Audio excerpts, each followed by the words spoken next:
this industry is filled with thousands and thousands of examples of people doing good for the sake of good.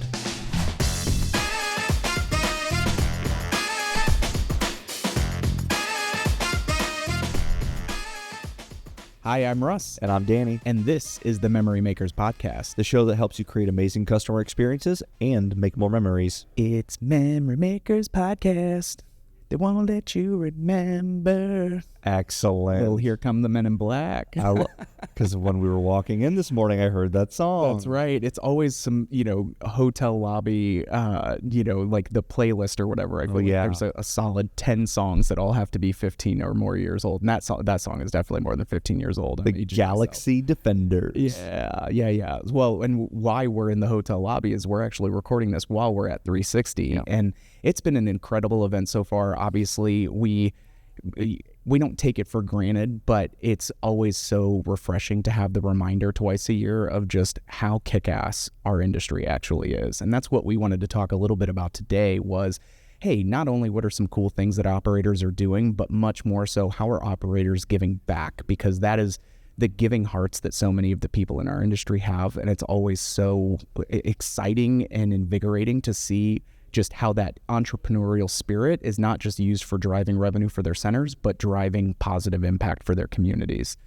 Yes. And I will say before I start off, because we have some examples we want to share, things that we just learned at this event that were just super cool. Absolutely. I want to start off by reminding everybody the Creative Works theme for the year of 2025, and it was also in 2024, is hero, because you listening to this podcast, you are a hero to your community because you create a place where people celebrate together, they escape together, they make memories together, and that kind of stuff matters to a community. That matters to friends and families, and it can be easy to lose sight of that and the sometimes chaotic operations of what we call this industry, but just lean on that in the stressful times. I want to share something that we did an operator interview a couple days ago at the beginning of this event with Nick Parks from Level Up Entertainment in Columbia, Missouri. And there were two really cool things that he shared. Number one is, in addition to being an entrepreneur and running that business among several others, he's also a professor at the University of Missouri because he's always loved educating. He's loved helping people, and he wanted to be able to teach entrepreneurship. So he teaches a class called Entrepreneurial Mindset. And one of the things he shared in the interview was that his entire salary, he doesn't do any of it for the money. He literally donates all of it to a children's hospital because he just wants to get in there and help these college kids with their mindset if they want to get into business and understand how all this works. I just thought that was so cool. And then another thing that he did is a lot of people will do fundraisers because, you think about churches and organizations and school teams. They all have to fundraise in order to purchase jerseys and be able to get on the road, all these different things. And he does fundraisers with the community where they... Well, and not sorry to interrupt, but one of his biggest barbs with it was that he just didn't like the big giant tin of popcorn, right? He felt like that was a little tired. Yes. And the wrapping paper and the thises and that's. And so it just wasn't down. He's like, this just isn't something okay, that's the parents are going to buy it because they feel obligated to. And so what's the true outreach or impact of that? Yeah. And so he wanted to give anyone who signed up for a fundraiser an opportunity to take a $50 game card to the arcade at his facility and sell it for $40. And not only is that already a great deal, but instead of keeping 5 or 10%, which was what most fundraisers do, he let them keep 50%, half of it. Because he's like, for me, I'm not doing this to make money. I'm doing this to help these organizations so they can fundraise. And it's good marketing for him because it gets his message out to more people who may not have ever been into his business in the first place. So I thought that was a really cool example of just generosity and contribution to the community and to the people. Yeah, and I had the opportunity to sit down with Derek Rodner, and he has a place out in Pennsylvania where they do esports leagues and they do some racing simulator leagues and golf simulator leagues and some really cool stuff that he's doing. But one of the things that they do is actually this 24-hour fundraising marathon where they're not gaming the entire time. They'll have little mini competitions and tournaments and things like that they'll do. He covers all of the cost. He's even the credit card processing fees. He's I'm paying for those out of pocket. Every dollar is going. And they're working with the Children's Hospital in their market where one of the children's hospital itself, he said, like, it gets a lot of funding and everything, but there's one particular area where the kids that are going through these life-changing cancer treatments and things, he's like, we want to be able to provide them some amenities or some things that just kind of make it feel a little bit more at home and soften what that kind of life-changing, everything's up in the air, it's all different, it can be very strenuous. And so he's like, we just want to be able to make them feel more comfortable and at home while they're there in doing that. And so they will do mini tournaments, they'll do dance-a-thons, they'll do all of these things over a 24-hour period, and they raised $32,000 this year. And he's like, the first year that we did it, we wanted to do two, and he was 2,000, and they ended up raising 5. And then this year they raised 32,000. He's like, next year we're going for 50,000. And so it's also that the ability to not only look at it from, hey, this is a really positive impact, but also I'm not going to be satisfied with what the results of last year were. Like, how do we continue to make this bigger and better, just like you would do with your business? And so it's incredible to get to see just that same entrepreneurial spirit getting put into that kind of vehicle. It's the reminder that, of course, we want to be profitable in these businesses. Mm-hmm. We want to make revenue. We want to be profitable, employ the people, all the things to be able to grow the business. But the making money is not the root objective. Mm-hmm. It's not about like we're in this business because money and that's why we're here. That's a good side effect, and especially if you operate well and you're successful in the community. But it's just the reminder that any of us could be in 1,000 different industries. Yeah, there's a ton of different businesses that any of the attendees at this event could have started, but they came to this industry because this industry is awesome. Yeah. Well, and Craig talked about it yesterday. The CEO for Launch Entertainment was even saying, like, hey, I've worked in retail, I've worked in restaurants and things. He goes, but you see those kinds of either franchisees or business owners coming into this industry. You don't see a lot of folks that start off in this industry moving out. He goes, and that tells you that there is some special sauce to what we have going on.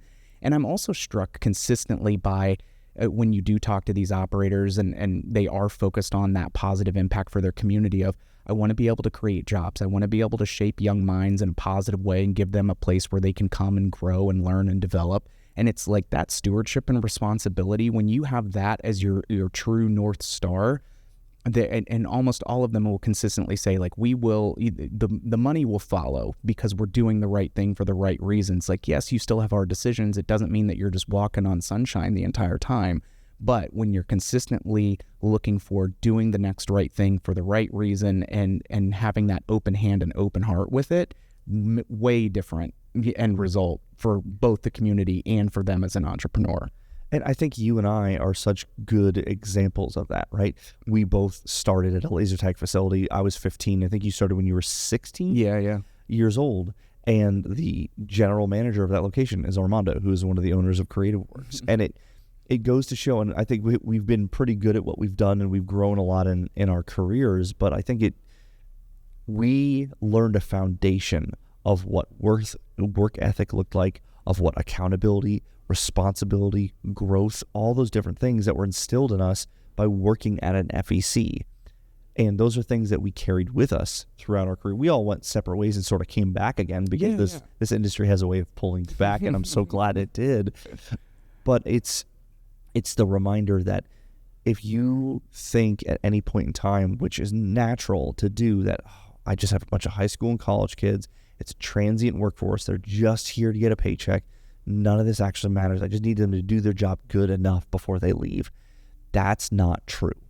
And we are perfect examples of that. Mm-hmm. And when we can put a little bit more care in and focus and intention on the people, the ripple effects that we'll have, not just in your organization, but long-term ripple effects that you're never going to see or know about, it matters a lot. Mm-hmm. And will you have employees that just want to clock in and clock out? Yeah, that's going to happen. You're definitely going to have some of those. Yeah, but the biggest thing I think is, one, okay, you know you're not going to necessarily have a lifer with you with every employee that walks through the door, and there are going to be some folks that you need to move on quickly from because they're ultimately not going to be providing the right guest experience, or they're just refusing to embrace the opportunity to change and grow and develop. And it's like, at a certain point, that has to be on them. It shouldn't be something that weighs you down. So yes, those things can be emotionally taxing and can still be very heavy. But the bigger sin is to let that person stay. And you have a great example that you talk about sometimes where it's like, hey, if we're boiling something in a pot of water, right? And it's a carrot, a potato, and a coffee bean, I think, or an egg and a carrot and I think it's just like what the different impact is. And I always, not to jump the shark straight to the coffee bean, but it's like, okay, you boil the egg and it gets hard, right? And it changes. Or you boil the carrot and it gets really soft and mushy. But you do that coffee bean and it starts to impact the rest of that water. And so that can be a good thing or it can be a bad thing. So do you want good coffee beans or do you want bad coffee beans? And I personally would love good coffee beans. So good coffee beans all day. I have a coffee right down here. You can tell we're still caffeinating through the day. Also, I sound like Megatron right now. Oh yeah. At these events, I'm sure all of you know who have done trade shows or any educational events, so much socializing that my voice is a little bit gravelly this morning. Yeah. So I also, this was, we were sitting down and prepping a couple ideas of what we wanted to share. This wasn't even one of them, but it just popped in my brain because we sort of went down this path of empowerment and growth for employees. Yeah. So I was chatting last night with Billy from Metropolis Resort up in Eau Claire, Wisconsin, and he had two. I don't know if their title is supervisors or managers, exact title, but all three of them were talking about how they got their start in that business because it's a hotel, water park, FEC combination, it's a whole bunch of things. Mm-hmm. Every single one of them, all three of them, started as a frontline employee. Yeah. One of them was in go-karts, one of them was in housekeeping, and I can't remember where Billy started, but it was a frontline. And all of them have grown up in the organization.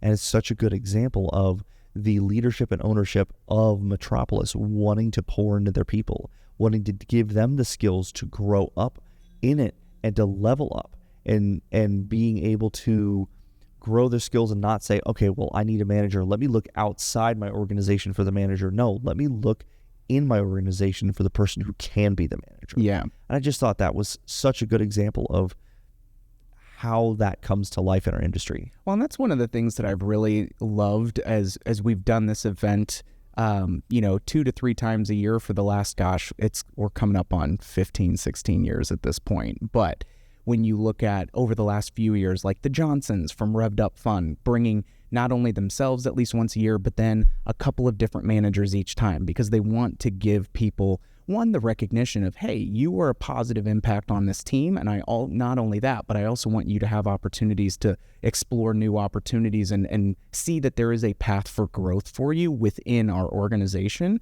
So that way you can keep those rock star players satisfied and fulfilled. And not just the like, hey, I got a shiny sticker on my name tag because I, was employee of the week or whatever. Like, how are you pouring into them as a human being and helping them grow and develop as a person beyond just what's within the walls? Because you get the benefits of their awesomeness and then that good coffee bean percolating in there for you, but helping them really see being recognized as a human being, not just the job that they're doing there. Yeah, and the gold sticker on the name tag. Hey, give me a gold star. I'd love one. I'll take it. I'm not saying I won't, but once I have a bunch of those, it may lose its shine. You know what I need to do at future Amusement 360 events is literally have gold stars that I order as stickers and just start handing them out to people that do cool stuff here, just because I think that would be awesome.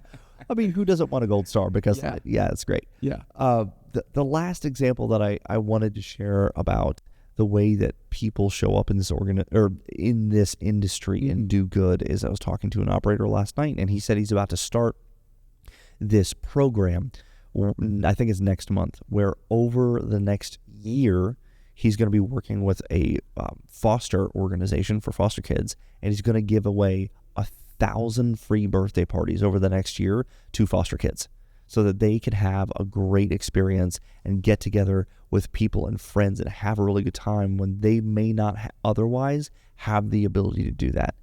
And for him, he said, this is an easy thing for me to do because a Monday through Thursday birthday party and the hard cost is not all that much when I think about it this way. And the impact it's going to have on those kids means way more than any lost revenue that I'm going to have or anything that I give away for free. And there's so many examples. These are only just a few that we happen to just talk about over the last couple of days here at this event. But this industry is filled with thousands and thousands of examples of people doing good for the sake of good. Yeah. And I'd love to hear from the different operators and all of you that listen or watch this. And one, we've been doing this for 2 years now, which is crazy, but so grateful for all of you as well. And I'd love for you guys to hit us up on social media and tell us some of the cool things that you're doing, because I really want to be able to, put together almost like a brag book or something really neat of like a wall of fame of philanthropic goodness, because it can help other people like, ooh, we can do that, or this would be a really neat thing to do. Like, let's network and utilize the power of these things that we're doing and share it, because then that many more people can do it. So, if our guy that's going to do 1,000 birthday parties, well, somebody else may want to do that too.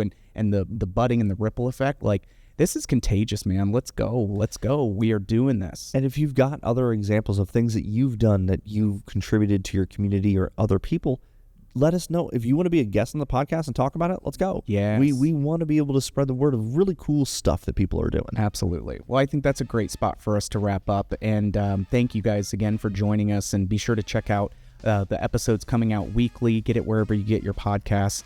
And if you like what you heard, we'd always appreciate that 5 stars, please, and thank you.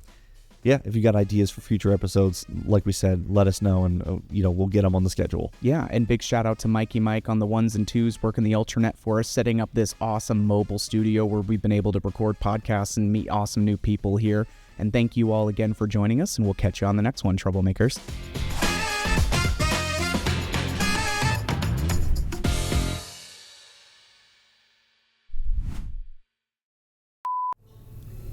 Good. Sweet. Perfect. And switch legs. 1, 2, 3. Ho, ho. Oh, that's going to be in the bloopers, isn't it? How are our levels looking? Okay. Sweet. All right, I'm ready. All right. Hi, I'm Russ.